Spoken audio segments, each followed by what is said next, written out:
ये देखु ये गोटे नागसाप क्षेत्रमुंडाड़ी मत आज हलंद खोला एति राति आसवाक पड़ी कारण या आम नहीं जिते जंगल में छाड़ा देखु घर आमर समस्ते आतंकित थे माँ मौसी भाई भौणी मैंने आतंक ये तुटिला सी बंचला ताकू नहीं आम जंगल में छाड़देवा ताने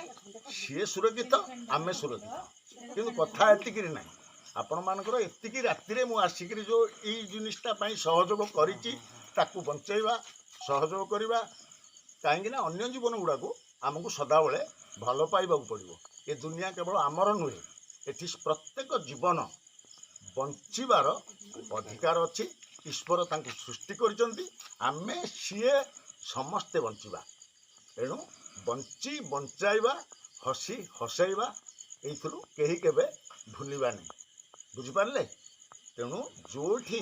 विद्युत तार किए कोठी पकाउची सेगुड़ाक आपण जणेमे आमको जणेमे नतुबा वन विभाग जणेमे कौन प्रकार हाथी बाहरा मनुष्य गोरु गाई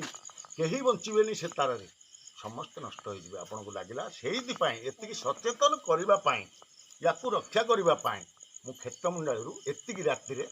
आपण मानकर गहना को आसी आपण सब प्रकार सहयोग करूँ वन्य प्राणी सुरक्षा समस्ते मनोनिवेश करूँ ईश्वर निश्चित भाव आपण को खुशी रखिए। आज सोमवार देखु महादेव बाहन से केमती आम पाखे आसिक आम आपको लेकर जंगल में छाड़ा। नमस्कार।